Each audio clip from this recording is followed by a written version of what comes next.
Hi, I'm Steffany Strange. Want to hear something scary?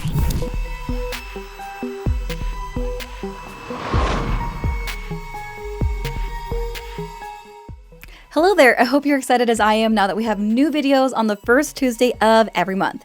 And we're hoping that we can bring back the weekly videos very, very soon. In addition, I'll be doing email submissions from you guys and making videos out of them on the second week of the month. And I'll be doing monthly live streams again on the last week of every month.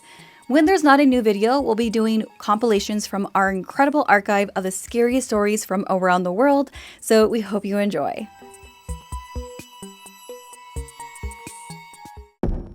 Dante's Museum of the Occult was a scary place after dark, but for Carla, it was a second home. In a hushed voice, she spoke to an eager tour group inside the museum as she guided them through the dusty, cavernous halls filled with occult artifacts, some of which were supposed to prove the existence of demons walking the earth. The final stop of the tour was her favorite. Niefnor, a four-legged, four-armed, four-eyed creature. A demon lord, also known as Mantis, she explained. Feared since ancient civilization, these horns you're looking at are the only physical evidence of its existence. It is strictly prohibited to come in contact with the horns, Carla warned. Carla proudly talked about the blackened and cracked demon horns, said to have dark, mystical properties. That whoever rejoined them onto the body of Niefnor would be granted immortality. With a soft giggle, she tried to contain her excitement at the guests' reactions. Some were amused or amazed, but most were very disturbed. That even included her coworkers, who often skipped this part of the tour when they gave it. After the last tour of the day, Carla ushered out the final guests and was shutting off the lights and locking the door when she heard someone shout for her to wait. She looked over and saw a young boy covered head to toe in a baggy hoodie and sweatpants moving swiftly towards her with his walker. It was her favorite patron, AJ, a frequent visitor to the museum who shared Carla's macabre love for the horns of Niefnor. Although she was always happy to see the young patron, she told him it was late, that she was closing up for the night. "Oh, come on, Carla, please," AJ said with his puppy dog eyes that always somehow convinced her. She had a soft spot for the kid, so she gave him 10 minutes to stay, but that was it. She waved him in, and together, within the darkened museum, they gazed upon the majestic horns of Niefnor in appreciative silence, until AJ softly cleared his throat and said, "Can we hold the horns this time, Carla? Please? You keep saying one day we would," the boy pleaded. Carla gazed longingly at the horns as she considered the boy's request. She often thought about if they were really genuine, that if she could just touch them, she'd know for sure. She'd been obsessed with the demon ever since she read about it in a comic book when she was younger. She often dreamed of seeing it in all its glory, its rise and rule over the earth with her by its side. Suddenly, Carla realized she had opened the display case, her hands reaching for the horns. "Just this once, AJ," she whispered. "Nobody but us can ever know." As her hands finally closed around the coveted horns, she smiled and turned to look at AJ, who answered her smile with a greedy, evil one. The whites of his eyes were suddenly swallowed by his black pupils, and they began to bulge out of his head. A deep, guttural voice came out of him. "The sacrifice has accepted. Bring me the horns." Carla, filled with fear, couldn't stop herself. It was as if she was being controlled. Lifting the heavy horns from the case, they began to heat from the inside out, and her hands seared in pain. Her hands adhered to them. She yelled in agony while the stench of burning flesh filled the room. Carla tried to fight it, but she brought the horns to AJ. He told her the reason they'd always connected is because she had a greater purpose. to serve the dread demon Niefnor, to help him achieve his final form. Then AJ's body began to grow and contort. As his limbs grew past the baggy clothing, demonic flesh was revealed. Carla shook with sudden understanding. This demonic form of Niefnor's had one set of arms, legs, and eyes, but its final form was supposed to have 4. She tried to run, but without warning, AJ tore Carla's legs from her body, leaving her writhing in pain as he stabbed them into his own hips. The demon lord roared. These 2 legs complete Niefnor's 4. Her arms were torn from her torso and forced into his chest, while Carla shrieked and bled in agony. These 2 arms complete Niefnor's 4. The demon chanted. Through her pain and misery, Carla realized she was a spell component in some grim, long-forgotten magic. Finally, he scooped her eyes out with the sharp points of the horns. The blackened horns erupted in a hellish red glow as new eyes erupted from what was once AJ's sweet, childlike face. These 2 eyes complete Niefnor's 4.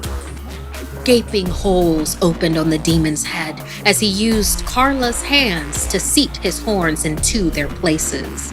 The hellish red glow now engulfed his body, merging Carla's limbs seamlessly into him as if that is where they had always been.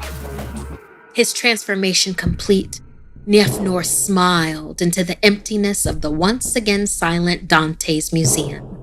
Lifting Carla's body, she cried out in pain as he spun her around, cauterizing all her wounds with a demonic fire as he declared, Thank you, loyal servant. For your sacrifice, you shall rule forever by my side.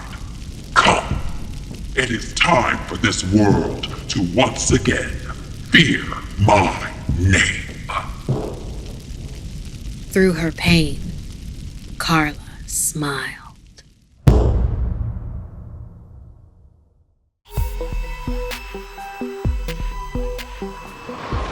Ivan hated science class. He felt like dissecting animals was cruel and there were other ways to learn about anatomy. When his teacher, Mr. Johnson, insisted that Ivan cut up the frog with the rest of the class, Ivan couldn't bring himself to do it. Instead, he discreetly shoved the frog in his backpack and took it home with him. His lab partner, Alejandra, covered for him, since she also had no desire to dissect a formerly living thing. At lunch, they met up in the bathroom and took the frog out of Ivan's backpack. But looking closely, they noticed it had 2 extra legs. Ivan decided to name it Gaston. He knew the frog was dead, but decided he would give it a proper burial at his house. It felt like the right thing to do after all. After school, Ivan dug a hole in his backyard. He said a prayer for Gaston, putting him in a tiny box, and buried him. He placed some flowers from his garden on top of the pile of dirt. Ivan was restless that night. Usually, he fell asleep as soon as his head hit the pillow, and not waking up until the alarm would go off. Instead, he tossed and turned all night in between dreams of being chased by frogs. He finally gave in around 6 a.m., feeling groggy and grumpy. He decided to check the site before he headed to school and noticed that the dirt surrounding Gaston's grave had been disturbed. He thought that was very strange, but assumed it was a nosy wild animal and would take a closer look after school. That evening, while Ivan was in his bedroom doing homework, he heard a strange noise coming from his closet. He cautiously made his way towards the sound. He opened the door slowly. He didn't see anything. Then the noise sounded again, and there on the floor was Gaston. He was staring at Ivan with icy blue eyes. Ivan was in shock. The creature had been dead when it was given to him in class, and he buried it. He called the only person who would believe him, Alejandra. Alejandra rushed over to have a look and confirmed that this was the frog from class with the 2 extra legs. She then pulled out her phone and Googled the frogs with extra limbs. The first thing to come up was the Handbook of Slavic Folklore. Within the same link, she learned about the Bukovac and found an image that looked just like Gaston. The The ancient creature was a demonic monster with icy blue eyes, 6 limbs, and horns that killed everything in its way. Then, it exploded, giving birth to hundreds of tiny bukavoks. Alejandra explained to Ivan that they needed to get rid of this creature immediately. As she bent down to scoop up Gaston, she felt a burning sensation on her fingers. Before she could drop the frog, they watched in horror as the skin on her hand melted off. Alejandra screamed in pain before passing out.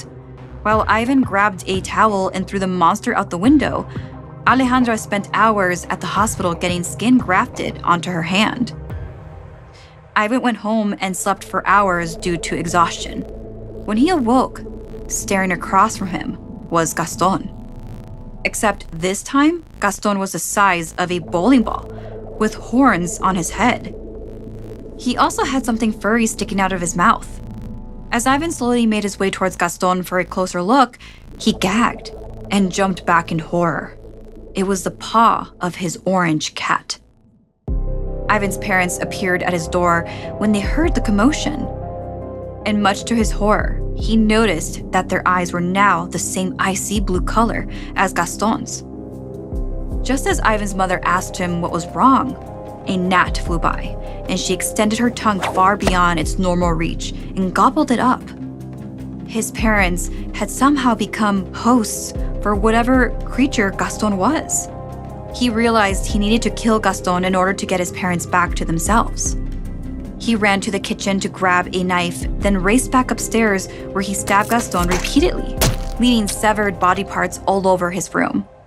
His parents collapsed onto the floor, their eyes still blue, but now lifeless. Ivan shook his mom, but it was no use. She was gone. As he cried out in grief, he started to hear croaking again.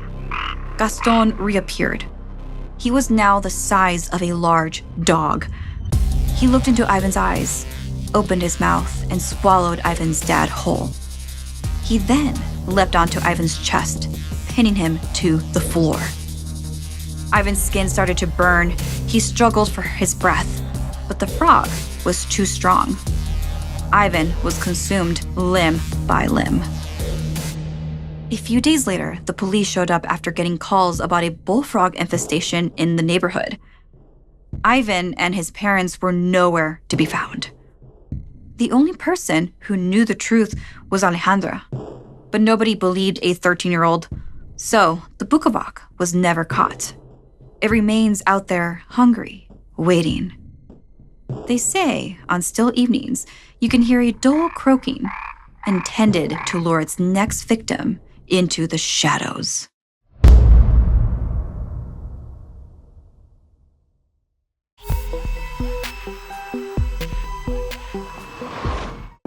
Gabriel didn't like having to leave his heavily pregnant wife and son when he traveled for work to Manila. But not only did he have to pay the bills, but he had to pay off the huge gambling debt he'd accumulated over the years. His family knew nothing about his secret addiction or the amount of money he owed, and now there would soon be another mouth to feed. He needed to take any work offered to help pay it off. This particular construction job had come without warning, and he had had little time to figure out a sitter. Luckily, he'd found a woman named Ning through an online posting. She said she could look after Josh, and she could also stop by to do the chores. Despite not knowing a thing about her, she reminded him of his grandmother, and he was desperate. She'd appeared at the perfect time. The first day Gabriel was away, Ning picked Josh up from school and made dinner. In the evening, Josh rubbed oil on his mother's feet and helped her to bed, like his dad had instructed him. After tucking her in, he looked back to make sure she was safe and comfortable. He smiled, and he went into his own room to get some rest. Around midnight, Josh was awakened by strange noises coming from his mother's room. He leapt up from his bed to rush to her aid. He swung the door open and was greeted by a terrifying vision. Peering down at his mother from the ceiling was a horrific-looking creature. Its lower torso seemed to be missing, entrails flapping from where the stomach ended. Sure enough, With a quick dart of his eyes, Josh confirmed the lower half of the body stood in the corner of the room, macabrely awaiting reattachment. Huge leathery bat wings kept it afloat, and an enormous elongated tongue protruded from its maw. When it looked at Josh, he had a glimmer of recognition. This thing was Ning, the mysterious sitter. "Mom!" She heard him and begged for help, and he knew he had to do something before the monster destroyed his mother and unborn sibling. She was weeping and praying for her baby, but seemed unable to move. "She's a manananggal. Josh, you must kill her and save your sibling." Josh felt the room sway as he fought to stay conscious, terror washing over him. Manananggal is a creature that during daylight looks like a normal human, but when on the hunt, separates from its lower body and grows wings. This allows it to fly and maneuver easily towards its prey. The 4-feet-long proboscis-like tongue was designed with one sole purpose: to suck the blood of pregnant mothers and to suck up the fetus. Despite his fear, he grabbed his father's baseball bat and began swinging at the beast's wings. It hissed at Josh with vampire-like fangs. He went in to hit it again, but this time it used its massive wing to knock him against the wall, the bat flying under the bed. Josh desperately searched for another weapon, but the monster was back over, tongue extended. She tried to cover her belly, but the creature used its human arms to pin her down. Josh panicked, sensing only one choice left. "Take me instead," he cried out, his voice cracking. "Leave my mom. You can have me, all my blood." "No," sobbed his mom, but the Manananggal was interested. It swung its wing at her face, knocking her out, then swooped over to Josh. Despite his terror, he felt noble, knowing his father would have been proud that he'd sacrificed himself for his mama and the baby. The creature grabbed Joshua by the neck and bit, sinking in its fangs. Blood spilled all over them, splattering the walls, and then threw his body with such force he smashed through the window, landing outside. Poor Josh was dead before he hit the ground. The Manananggal lapped up the residual blood, but was unsatisfied. It extended out its proboscis. Air whistled eagerly into the elongated tubular tongue as the monster headed back to the unconscious mom. As blood soaked the sheets, it took mere moments to suck the fetus out of the navel and swallow it whole, leaving the mother to bleed to death alone. The following morning, just a day after his departure, Gabriel entered his family's home. He walked about the living room, shouting for everyone. He had made a decision he was excited to share. He had postponed the job for now. Despite the pressure to pay the debts, it hadn't felt right to be away. He'd just have to continue hiding his gambling for now and somehow work extra hard once the baby was born. As he put his things down and wondered why no one was answering, he made his way to his wife's bedroom. As he fell to his knees in horror, gasping for air, Ning entered with a basket of laundry. She screamed and dropped it, running to console Gabriel, appearing as shocked as he was at the devastation. The massacre she, the Manananggal, had caused. For years after, Ning stayed, practically attached to Gabriel's side, a faithful housekeeper, a doting friend of the family, including when he remarried. And when the happy couple announced they were expecting twins, well, you can imagine Ning's delight. Thanks so much for listening. Like and share if this video gave you the chills. And don't forget to subscribe and turn on the bell for notifications. See you next time.